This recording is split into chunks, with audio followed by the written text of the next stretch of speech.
On July 31st, 2025, a workday began at the Westwood Apartments leasing office in Jackson, Mississippi.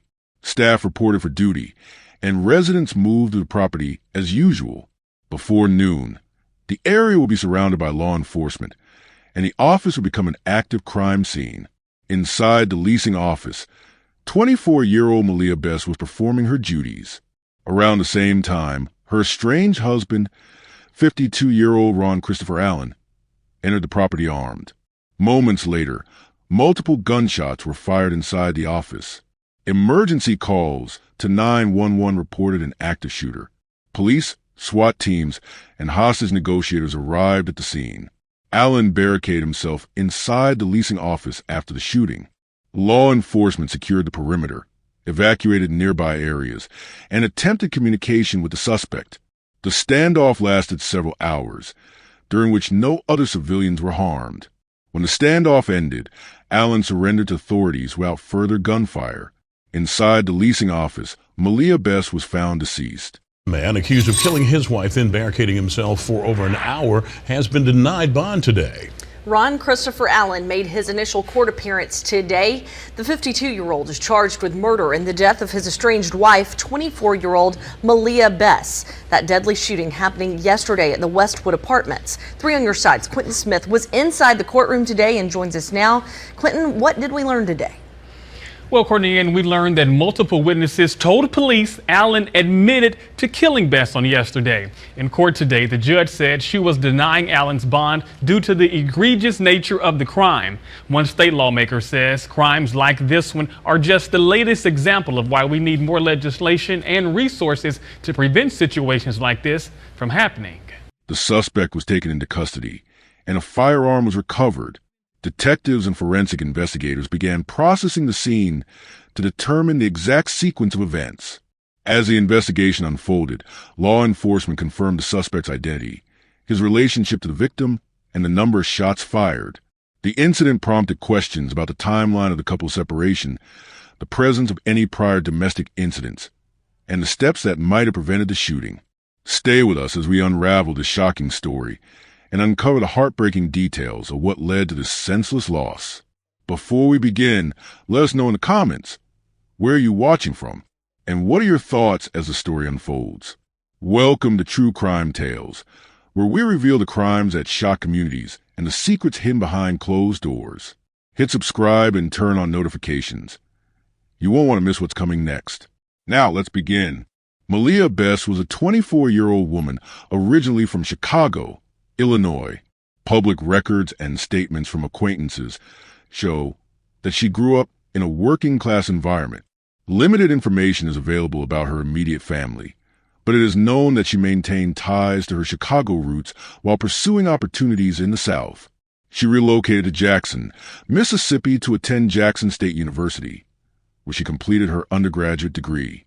Her precise major was not made public, but friends and colleagues noted that she was focused on professional development and career building. She graduated shortly before 2025, having spent 4 years at the institution. Following graduation, Maleah began working as a leasing agent at Westwood Apartments on Robinson Street in Jackson. Her duties included assisting prospective tenants with leasing paperwork, providing property tours, and maintaining front office operations. Staff described her as reliable and professional, with no history of workplace conflicts. In her personal life, Maleah was married to Ron Christopher Allen, age 52. The marriage had a large age gap of nearly 3 decades. Their union was brief and eventually fractured. By mid-2005, she moved out of their shared residence, signaling a period of estrangement. Friends later told investigators that she had expressed concern about the relationship and Allen's controlling tendencies. Maleah and Ron Allen met in Jackson, though the exact circumstances of their introduction were not made public. They married in a short timeline, and early impressions from acquaintances were mixed. Some noted Allen's frequent presence around Maleah, while others described him as noticeably older and protective. Over time, the relationship showed visible strain. Friends reported conflicts and controlling behaviors, which culminated in Maleah leaving the shared home prior to July 2025. Close contact stated that she feared Allen's temper. Despite this, There were no public records of restraining orders or formal police complaints at the time of the separation. In the weeks leading up to the incident, Allen's behavior reportedly escalated. Witnesses and colleagues recalled unannounced visits to Maleah's workplace, frequent phone calls, and unexpected inquiries about her personal life. These actions raised concern among friends, but were not interpreted as imminent danger by those around her. Maleah continued to report to work as usual. This pattern indicated an escalation to potential threat. Allen's unscheduled appearances at the leasing office became a known occurrence, but no workplace protocols were triggered because no explicit threats had been documented. Co-workers and supervisors were unaware that any physical danger existed. On Thursday, July 31st, 2025, Maleah arrived at Westwood Apartments for her shift. Witnesses placed her in the leasing office shortly after 11 a.m. The day began as routine, with the office prepared to receive prospective tenants and handle resident inquiries. Not long after she arrived, Ron Christopher Allen entered the property. He was armed with a firearm. Records from the investigation show that he proceeded directly into the leasing office, where Maleah was working alone or with minimal staff presence at the front desk. Inside the office, Allen discharged his weapon 7 times, striking Maleah multiple times. She sustained critical injuries that were likely fatal immediately or within minutes. The leasing office instantly became a crime scene. Physical evidence included shell casings and ballistic markings that investigators later collected. Immediately following the gunfire, 911 calls reported an active shooter at Westwood Apartments. Local dispatch coordinated a multi-agency response, which included Jackson Police Department JPD, Hinds County Sheriff's Office, SWAT units, Byram and Clinton Police Departments, Capitol Police. Responding officers arrived within minutes to secure the perimeter and initiate a tactical response. The initial priority was containing the shooter, assessing for additional victims, and preventing the incident from escalating into a broader threat to residents. Upon entry and assessment, law enforcement confirmed Maleah Bess was deceased at the scene. The office was fully secured as a crime scene, with evidence photographed, collected, and logged for the homicide investigation. After the shooting at the leasing office of Westwood Apartments on July 31st, 2025, the suspect, Ron Christopher Allen, immediately barricaded himself inside the same office where his estranged wife, Maleah Bess, had been shot multiple times. No other civilians were present inside the building at that point. Employees and nearby residents had already either fled or were evacuated by responding officers. The Jackson Police Department received the first active shooter call around 11:45 a.m. Within minutes, the area was surrounded by local law enforcement, Hinds County deputies, SWAT teams, and hostage negotiators. Officers secured perimeter around the apartment complex to ensure no one re-entered the danger zone. Streets leading to Robinson Street were blocked, and residents in nearby units were instructed to remain inside or move to safety. Negotiation efforts began shortly after law enforcement established contact. For approximately 2 to 3 hours, hostage negotiators attempted to communicate with Allen. Reports indicate that during the standoff, he discharged his firearm at least one more time, but no additional injuries occurred. The shots were believed to be either warning or panic fire, as no officers or bystanders were hit. SWAT officers maintained visual positions around the leasing office, prepared for a potential forced entry if negotiations failed. By mid-afternoon, Allen surrendered without further violence. He exited the leasing office with his hands visible and was taken into custody without resistance. Officers immediately confiscated the weapon used in the shooting, a handgun later identified during the evidence cataloging process. Inside the leasing office, the body of Maleah Bess was confirmed deceased by first responders. This is exclusive video of Ron Christopher Allen being taken into custody not long after police say he shot and killed Bess on Thursday. According to investigators, Bess was working inside the leasing office at Westwood Apartments when Allen came inside, shot her multiple times, and killed her. After that, police say he then barricaded himself for over an hour. Bess and Allen were married for less than 6 months. Allen is accused of shooting Bess 7 times. In court, we learned that a witness testified to hearing a shot being fired in Bess's office. He opened the door and saw Bess holding her side. He also told police he saw Allen holding a revolver in his hand. Allen is accused of killing Bess after finding out she had a boyfriend. Witnesses stated they called Bess's cell phone on Thursday to check on her. Allen answered and admitted to killing her. Jackson police and coroner officials began the process of documenting the crime scene. Immediate investigative steps began as soon as the standoff ended. Police first secured the crime scene to prevent any contamination. Investigators confirmed the identity of the victim, Maleah Bess, age 24, and the suspect, Ron Christopher Allen, age 52. Once Allen was removed from the scene, forensics teams entered the leasing office to collect evidence, take photographs, and log physical findings. Surveillance video from the apartment complex was immediately obtained. Investigators reviewed footage to track Allen's arrival, his entry into the leasing office, and movements before and after shooting. Witness interviews were conducted with co-workers, neighbors, and nearby tenants. Several witnesses stated that Allen had previously appeared at the office unannounced and that Bess had expressed discomfort and fear regarding his behavior. Key evidence collected from the scene included 7 shell casings, consistent with reports that Bess had been shot 7 times. The firearm recovered from Allen upon surrender. Phone evidence, including the critical detail that Allen answered Bess's phone during or immediately after shooting and admitted to killing her. All evidence was logged and sent for forensic review, including ballistics matching to confirm that the recovered casings were fired from Allen's gun. Autopsy procedures were scheduled to determine the exact trajectory of bullets and time of death, supporting the ongoing criminal case.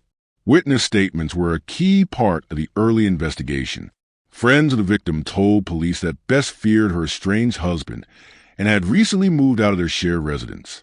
Co-workers reported that Allen had a pattern of showing up to her workplace without prior notice, sometimes multiple times in a week. These statements, combined with the forensic evidence and Allen's own admission, formed the initial investigative narrative. Following the arrest, Ron Christopher Allen was booked into the Hinds County Jail on a charge of murder. His initial court appearance took place on August 1st, 2025. During this hearing, the court denied bond, with the presiding judge citing the egregious nature of the crime and the potential risk to the community. The legal process following the arrest was structured into several stages. Preliminary hearing and trial preparation. Prosecutors began preparing the case with available forensic evidence, witness testimony, and surveillance footage. Allen faced pending premeditated murder charges, and additional firearm charges remain possible depending on the review of ballistic and autopsy results. Public court statements. Police testimony confirmed that Allen admitted to the killing when he answered the victim's phone. The prosecution's early narrative was that the crime was motivated by domestic issues, including Allen's knowledge that Bess had moved on with her personal life. Ongoing legal path. The case awaited preliminary hearings and a formal trial date. Prosecutors indicated that evidence from the standoff and crime scene strongly supported a murder conviction. The investigation and court filings provided a step-by-step account that required no subjective interpretation. Maleah Bess was killed inside her workplace by her estranged husband. The suspect that initiated a multi-hour police standoff surrendered and left behind physical and digital evidence linking him directly to the crime. The legal process was expected to continue through formal indictment, trial preparation, and eventual sentencing. After the shooting at Westwood Apartments and the subsequent standoff, the Jackson community quickly responded to the news of Maleah Bess's death. Colleagues and friends stepped forward to provide a public record of her life. Several of her co-workers described her as a recent college graduate who had started building a professional path as a leasing agent. She had completed her degree at Jackson State University and, according to those who knew her, had ambitions that went beyond her current role. Friends recounted that she often spoke about establishing a career that would allow her to help others and maintain her independence. Her colleagues explained that she was in the early stages of transitioning from school to full-time employment, focused on securing stability in her life after graduation. Friends who were interviewed by local news outlets provided additional context. They stated that she had recently separated from her husband, Ron Christopher Allen, and had moved to a new place to start living independently. Their accounts consistently described her as having plans for her future that were interrupted by the events of July 31st, 2025. Media coverage began immediately after law enforcement secured the crime scene. Local television stations and online platforms delivered live updates throughout the day. Early reports highlighted the presence of multiple law enforcement agencies, including SWAT teams and hostage negotiators. Footage of police vehicles surrounding the Westwood Apartments and the cordoned-off leasing office became the central visual in local broadcasts. Reporters noted that the incident was being investigated as a domestic violence-related shooting, bringing attention to the broader issue of intimate partner violence in the city. As the evening progressed, community members organized memorial efforts. Candlelight vigils were held near the apartment complex and at Jackson State University, where classmates and faculty remembered her as a young woman with potential. Online tributes were created across social media platforms, with friends and community members sharing pictures and recollections. Gun violence memorial websites listed her as a victim, including basic details of the date, location, and cause of death. These listings became part of a larger archive documenting domestic violence-related homicides in the region. Despite the immediate arrest and public identification of the suspect, several aspects of the case remain unresolved. Investigators have continued examining the relationship timeline between Maleah Bess and Ron Allen. Precise details of when the couple married, when the separation occurred, and whether Bess had entered a new relationship are still being clarified. Reports from friends suggest that she had recently started seeing someone else, but law enforcement has not confirmed this as a factor in the case. Another area of uncertainty involves previous law enforcement contact. Investigators are reviewing whether any 911 calls or domestic incident reports were filed prior to the shooting. At the time of initial reporting, no restraining orders were documented, and it remains unclear if authorities had prior opportunities to intervene. Establishing this timeline is critical to understanding whether this tragedy followed a pattern commonly seen in escalating domestic disputes. The motivation and mindset of Ron Allen also require further examination. While jealousy and anger over the relationship appear to have played a role, investigators have not released evidence of premeditation beyond the act of arriving armed at her workplace. Public records indicate that Allen had recently undergone a 29-day rehabilitation program in New Jersey and returned shortly before the incident. His mental state, as well as any ongoing substance or emotional challenges, could become relevant during court proceedings. This case underscores broader concerns regarding domestic violence awareness.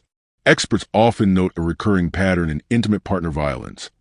Control and intimidation escalate to physical harm, sometimes culminating in homicide.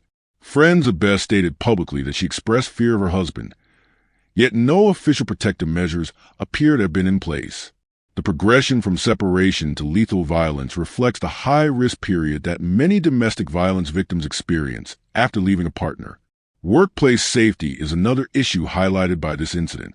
Maleah Bess was killed at her job, demonstrating the vulnerability of workers to domestic threats that follow them into professional environments.